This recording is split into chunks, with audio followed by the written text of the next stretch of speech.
दर्शी बाबा मालिक के कृपा दृष्टि से उनके सामने से आज वो शादी 51 लोगों की शादी हम लोगों ने संपन्न कराया, जिसके लिए बाबू दिनेश सिंह विश्वविद्यालय और बनांचल एजुकेशन ट्रस्ट बाबा का हृदय से उनका जो आशीर्वाद आया है, इसके लिए हम लोग आभारी हैं।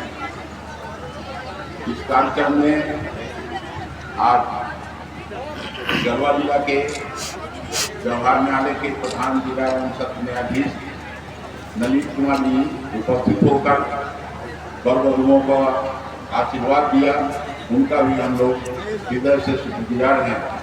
इस कार्यक्रम में गढ़वा सदर एसपीओ हमारे बीच में उपस्थित हैं। आप लोग जानते हैं कि कितना गढ़वा अनुमंडल में घूम कर गांव-गांव में जहां कोई नहीं पहुंचता है वहां एसडीएम साहब पहुंचते हैं और लोगों को देखते हैं और मदद करते हैं।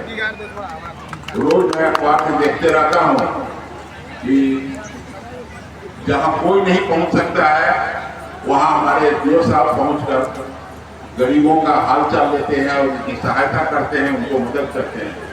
आज इस गरीबों की शादी में, निसहाय लोगों की शादी में उपस्थित होकर ये धन्यवाद देने और आशीर्वाद देने आए हैं, इसके लिए हम उनका आभारी हैं और आशा करते हैं कि इन निसहाय लोगों को आपके गढ़वा अनुमंडल में जब भी हो आप इसको मदद करेंगे। हम लोग तो हैं ही, हम लोग करेंगे ही, और आपका योगदान और आपके बारे में जो हम लोग को सूचना मिलती है वह अनुकरणीय है। अभी तक इस तरह के कोई भी सिविल एसपीओ में हम लोग नहीं पाए थे कि घर घर में जाकर हर घर को देखना और समझना और गरीबों के तह में जाकर उनके दुख और दर्द को देखना, ये बहुत बड़ी बात है। तो मैं उनको धन्यवाद देता हूँ और अभिनंदन करता हूँ और आशा करता हूँ कि इस तरह का सहयोग उनका प्राप्त होता रहे। धन्यवाद। तो यज्ञ के बराबर होती है। जहाँ पर 51 शादियाँ हों वो तो 51 यज्ञ हो गए, एक महायज्ञ हो गया। इस महायज्ञ में सम्मिलित होने के लिए मुझे अवसर मिला, मैं कृतज्ञता ज्ञापित कर सकता हूँ। और हाँ, इनके लिए जरूर आशीष भूषण दे सकता हूँ जो नवदंपति हैं, जिन्होंने आज से एक नया जीवन शुरुआत किया है, कि वो एक अच्छे माहौल में, वैसे भी देखने में जब देखेंगे चारों तरफ एक आश्रम का लुक आ रहा है, और जब बाबा बैठे हो वहाँ पर और अच्छे अच्छे लोग बैठे हो तो वैसे ही आश्रम हो गया। इस आश्रम में आप परिणय सूत्र में बंधे हैं। आपकी जिंदगी बहुत खुशहाल रहे, आप जीवन में खूब तरक्की करें, अच्छे इंसान बने, यही शुभकामना है। और सबके तरफ से जितने लोग यहाँ मौजूद हैं उनकी तरफ से आप सभी के लिए यही आशीर्वाद है। पुनः विश्वविद्यालय प्रबंधन को, विशेषकर आदरणीय दिनेश सिंह जी को मैं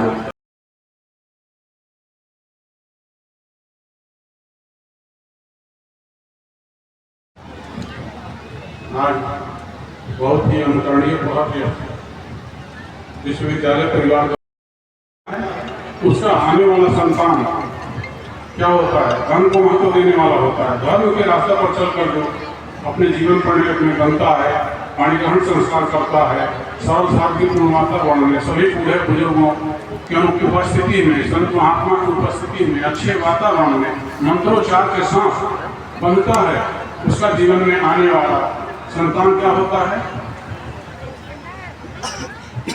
यह संतान एक तरह से संस्कारी होता है, जो देश की प्रधानता देता है, बूढ़े बुजुर्गों को, अपने माता पिता को, संत महात्माओं के प्रति आदर देने वाला होता है।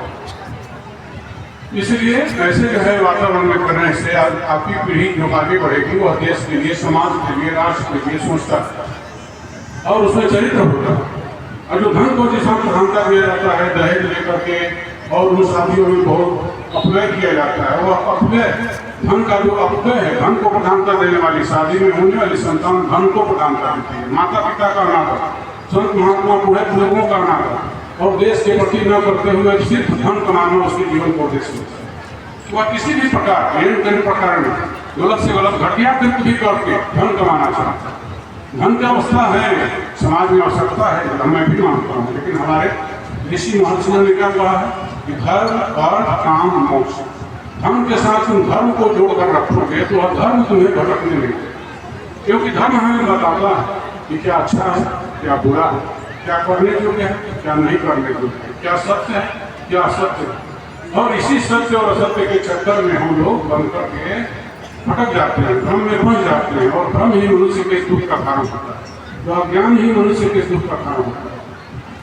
तो आप लोग अच्छे वातावरण में बंधे हैं और जो है अच्छी दिशा में चलने वाले हैं, और मनुष्य के जीवन में धन से ज्यादा समय की कम महत्व होता है। समय जो मनुष्य जीवन है वह जो है कहा गया सर्वश्रेष्ठ जीवन, सर्वश्रेष्ठ जीवन पाकर हमें क्या करना चाहिए। हम सिर्फ जो है धन कमाने में ही लगे हैं, या सिर्फ अपने लिए ही सोचते रहे, दूसरे किसी के लिए न सोचे, अपने पराया से ऊपर उठकर, मैं और मेरे पद से ऊपर उठकर हम समाज के कमजोर लोगों के लिए सोचे, यह हमें धर्म सिखाता है। अगर धर्म हमारे में नहीं है तो हम मनुष्य भी पशु के बराबर है। कहा गया है कहा विद्या भय मत समान तस्वीर न आना धर्मो ही देशा को विशेषा धर्मे नहीं ना पशु भी समान। अगर धर्म नहीं है तो मनुष्य भी पशु के समान। और धर्म हमें यही ज्ञान देता है कि तुम दूसरों के लिए पढ़ो, दूसरे के दुख में शामिल, तुम्हारा दुख स्वतः ही होगा। लेकिन आज मनुष्य अपने लिए ही सोचता है, सिर्फ धन कमा लेने से सुख और शांति नहीं मिलता है, और धन को जो है सही जगह से उपयोग करने से सुख और शांति की अनुभूति होती है। सेवा में क्या मिलता है? संतुष्टि मिलता है। जिस संतुष्टि को पाने के लिए आप धन खर्च करते हैं, बड़े बड़े भौतिक संसाधन जुटाते हैं, सुख के साधन जुटाते हैं, लेकिन उसमें वह आपको आनंद नहीं मिलता है। जिस आनंद की अनुभूति किसी को मदद करने से होती है, आप किसी को दुख में मदद कर देते हैं तो आपको आत्मिक शांति मिलती है।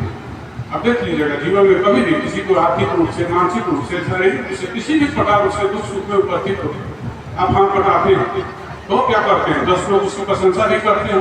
जैसे अभी एसडीएम साहब के बारे में सभी लोग बता रहे हैं, तो कार्य करता है तो दूसरे की मदद करता है, सेवा करता है, जो सामर्थ्य उसको प्राप्त है ईश्वर की कृपा से प्राप्त है, उस संसाधन को, उस सामर्थ्य को हमको लोगों के सेवा में लगाना चाहिए। उससे जो है आनंद की अनुभूति है। इस विश्वविद्यालय परिवार द्वारा जो पहल किया जा रहा है यह अनुकरणीय है, और यह सब ज्ञान तभी जगता है जब मनुष्य किसी न किसी संत, किसी न किसी संस्था से जुड़ता है।